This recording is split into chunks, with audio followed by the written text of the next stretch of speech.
Wow, it's time for another show full of tips and ideas from the sales growth leadership expert, Dean Akers. Known for his experience in hyper-growing companies and creating cultures for high-performance teams, here's Dean.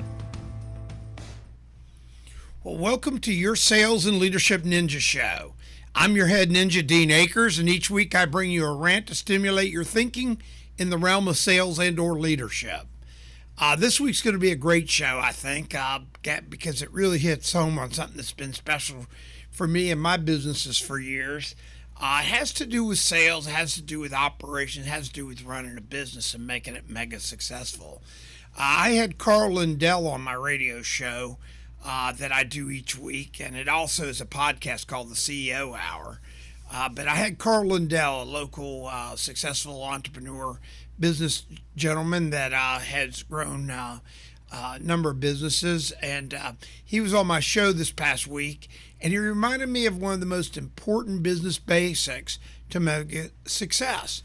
And we were talking about things that he wanted to share with our listeners that would make a difference for their success in their business.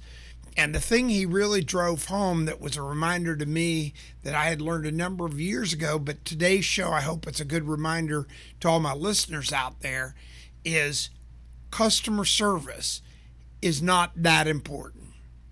You heard me right. Customer service is not that important. Now, I know everybody's probably listening going, oh my God, what is he talking about? Customer service isn't that important. What it is, it's a subtle difference. Customer service isn't that important. What is very important, which encompasses customer service, is your customer's experience. That's right, your customer's experience. You need to make sure that your team, that you've designed your company to make your customers experience something they talk about, something that's epic, something that really sets you apart. Again, it's fundamentally different than customer service. Customer service falls under that, but customer experience takes it to a new level. So how does this really matter? Well, years ago, I was involved in the cosmetic business, and we did hair removal. And when I first joined the company, we had one location, and we were a traditional medical practice where we had people come in and they would just like any doctor, sign in a sheet. We would hand them their information, and then we actually took them back to a room where they would watch a video of a consult. Then our people would say, crack the door when you're done, and our people would come in and we would puke all over them and try to sell them. And the first week I was there, I said, is this an epic customer experience? And everybody said, it's great customer service. We're doing it really good. It's efficient and everything else. I said, but is it a great experience? And what we decided is it probably wasn't. These people were going to be spending thousands of dollars with us, and we want to make it a unique experience. So we eliminated the sign-in sheet, which is what most doctor's office has. When somebody would come in, we didn't have that many people coming in, so we would stand up and greet them by name. Hi, Miss Smith. I'm Susie. Welcome to Ideal Image.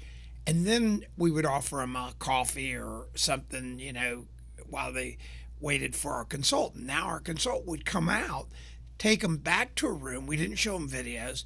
Our consultant would engage with them and start just visiting with them and talking to them about the experience. But more importantly, we did all the paperwork. Prior, we had them do the paperwork in the lobby. They would fill out all the paperwork, and then when they brought it back after watching the video, our people would proceed to puke all over them and try to sell them, and we closed some.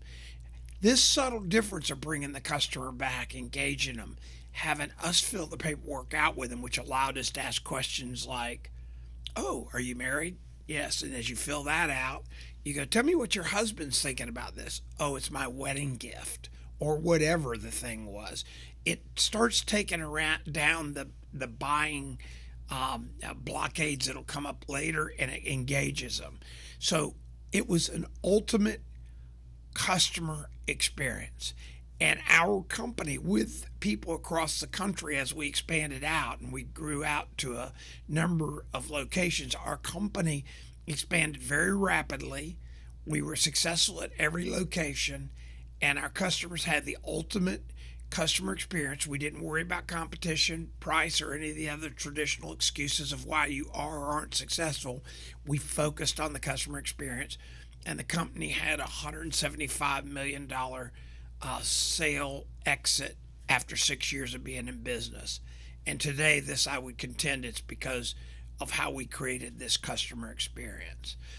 Now, there's a local company here in the Florida, actually the southeastern United States. A lot of my listeners out here will be really familiar with, and it's a company called Publix Supermarkets. That company, I grew up in Lakeland. I grew up around the Publix executive teams and Mr. Jenkins. I knew him as I knew his son when I was a young man. And it was always about the customer experience, which it still is today. And Publix Supermarkets is one of the most successful grocery chains on the planet.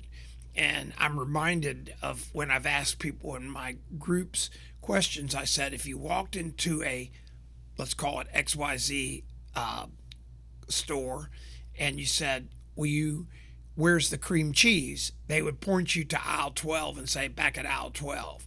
If you walked into a Publix and asked them where the cream cheese is, they would say, let me show you, and they would carry you or take you to aisle 12. That's the difference in a customer experience.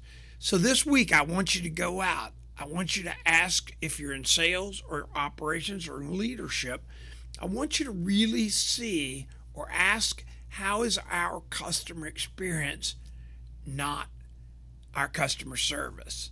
So think about that. How is our customer experience, not customer service? So till we talk to you next week, your mission this week is what again? How is our customer experience, not our customer service? Have a great week. We hope you enjoyed this week's show. Subscribe today to our podcast and send questions or thoughts to help@deanakers.com. Also, visit us at www.deanakers.com to listen to prior shows and view helpful videos. Also, great tips to download. Thanks again. See you next week.